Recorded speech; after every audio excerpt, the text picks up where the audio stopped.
person is not there. Yes. The solutions, as we're thinking of right now, is to create some sort of leadership, as has been alluded by Dr. Governor. You see, I would like to see people like Philip Hayab and Dr. Kajit working together, who has got this historical background narratives, so that we, the Southern Kaduna people, need to come together and have a common narrative that every Southern, Nigerian, British, every indigent of Southern Kaduna will key into that narrative. And then we should decide what conversations that should be had. Now, if, for instance, the governor of Kaduna State is refusing to engage with SOKAPU, which is the umbrella body of Southern Kaduna people at the moment, let all Southern Kaduna people come together and find out why the governor wouldn't engage with SOKAPU. What is the problem? What do we have to do for him to engage with SOKAPU? Because we are different nationalities that have come together as under one umbrella. This should make it easy, simplify the job of whoever is ruling Southern Kaduna or ruling Kaduna State as a whole, so that we can present a common narrative and let us take one conversation at a time. Because the way we're dealing with the issue that hasn't worked before, when we talk about Southern Kaduna, we call the Hausa Fulani, they bring all sorts of stories, how the conflict they had with one particular nationality mixed up with the one that they had with other nationality in 20 years ago and 5 years ago. They put them all together in one basket. It can never make sense. So let us first of all pick one item, one conversation, and send representatives to bring all the narratives that are as divergent as they may be. Bring all those narratives to that particular conversation and find a way to get the government to adjudicate on these discussions, these conversations that we are having. Once we have established this very sensitive issue of indigenous settlers, we have to make that very clear, that every Nigerian has a tribe and a tribal ancestral land, and that applies to all the nationalities in Southern Kaduna. We may be few in our numbers, but this is where we have to work. I mean, this is the solution. I believe that we have to pick a conversation and deal with that aspect of indigenous. We may not agree immediately, but let's find areas where we agree and start working from that point upwards. Once we have dealt with the settlers' indigenous situation, then we will look at, everybody knows his father's house. Everybody knows his father's farm. So I don't see what the issue is.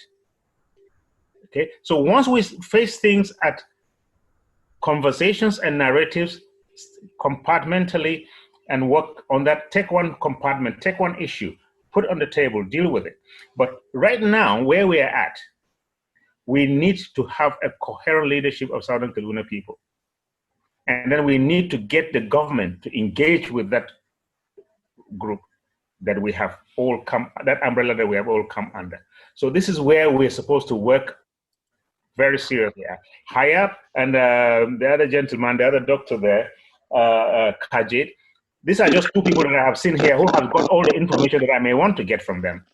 Now, we, the people in the diaspora here, Beatrice is talking in America. We here in Britain, we have a Southern Kaduna people in diaspora in Europe. We have been to the United Nations. We have sent people to the United Nations to go and speak our case there. I have been to the House of Commons many times to speak with Baroness Cox on what is happening in Nigeria. And you can see some papers that they have released based on those conversations we've been having. Now, if we go as Southern Kaduna people and raise this issue, and then the international community come to Southern Kaduna to come and see what is happening, they will come and find we are not coherent. So I will probably be embarrassed when they come back here and say to me, oh, I thought that you were an organized group of people dealing with these issues. So our narrative has to be the same. And we have to dictate and choose what conversations we are having. Yes, we can make all the noise in the world. We can take our case to anywhere. We can even take El-Rufai to the Hague. But we have to have a leadership. We have to have a conversation. We have to have narratives. And we have to decide that and don't let anybody tell our stories for us. This is what I think the way to go for solutions. Thank you very much. I think let me apologize at this point. I know there are still people who are raising up their hand to ask questions, but please, going from what Mr. Yusuf have just said, let me ask this question. Why has it been difficult, in your opinion, sir? Why has it been difficult for Nasser El-Rufai to start making an attempt? We have seen feeble attempt, but why has it been difficult for him to work with SOKAPU, for instance? What is the problem? What do you think? I think one of the reasons, looking at it from my personal point of view, people like El-Rufai, you have to understand the person you're dealing with. If he wants his ego to be massaged or whatever, as far as I'm concerned, if I get what I want, sitting down and ask El-Rufai, how can you have so much disdain? There must be something there that he wants. Okay, what do you want? What does it take to make you talk to us?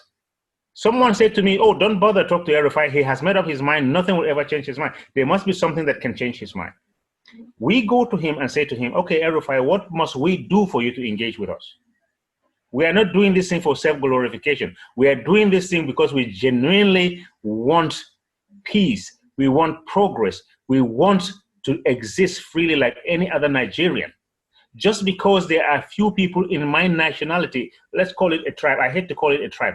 In my nationality, that Nigeria is a combination of many nationalities. So my nationality is small.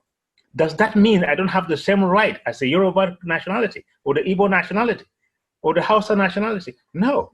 So because I realize that I'm so small and there are a few of us bunched together in this geographical area, let's help you out, government. We are going to form a union so that you can deal with one union instead of dealing with all the 30 or 40 or 50 nationalities there. So that should be applauded. The government should be happy that we're doing that. So if he is not engaging, then people like El-Rufai will go to him and say, okay, all the other governments, they engage with SOKAPU. There must be something that you have seen wrong with SOKAPU that you don't want to engage.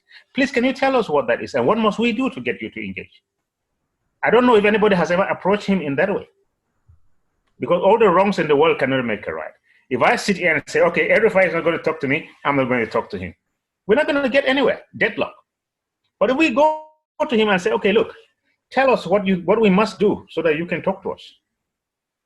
I think that is another way to approach it. It might not be the best, but to me, that's the only way I can think of. Who is speaking? Yeah, this is Philip. I've actually had issues with the network, as I rightly told you, that I was on transit. Yeah, do you mind? Let me just raise an observation, maybe or like a point of information. You can, but your connection is still not. It's still very poor. Okay, that's fine. All right. So try. I mean, okay. Can you? Shall I? Okay. Can everybody hear me? Yes, we can, but let's see if we can manage that for a couple of minutes, please. Okay. All right, that's fine. Go ahead. Well, yes. Okay. Now, the first is that there is no ethnic group in Nigeria as Hausa Fulani. It's very important that we should know this. There is no way that somebody can be Hausa and Fulani at the same time. We are patrilineal. So if a person is Hausa, I know of the Hausa Bokwe. That is Gobir, Kanu, Rano, Zazaw, Biram, and one other one, I think Daura. Now, after that, the Fulani, the group that is called Fulani is Fulbe. They migrated from the Senegambia area and came into this place. And then that is why one of the reasons that El-Rufai is so disturbed about the people of Southern Kaduna is that he's not quite sure of his origin, as we are sure of our origin. We have a history. So it is we who have actually walked a narrative by accepting that some can be Hausa Fulani. If my father is Yoruba and my mother is Ham, can I be Ham Yoruba? Why is somebody Hausa Fulani? There's no two. Hausa is the language of a Afroasiatic language. Fulfulde is a different language. It has no connection with Nigeria or what was to become Nigeria. Now that they have come here, we are here. The Constitution of Nigeria says that the person who is Nigerian is the person whose great-grandparents or grandfather was who lived in a geography that is now today. Now, if we're together and we're equal citizens, he must listen to us as a people. We don't have to go cap in hand begging for El-Rufai to listen to us. One thing that I'm sure is that his government, whether he is here for 8 years, is going to come to an end. And one day we're going to have a government that will listen to us like we had a McCarthy government that listened to us. McCarthy's government that listened to us. I mean, we had a Namadi's government that listened to us. He will not be here forever. Whatever it is, there's going to be an end to this kind of subjugation that one person has decided to do over people who have a history.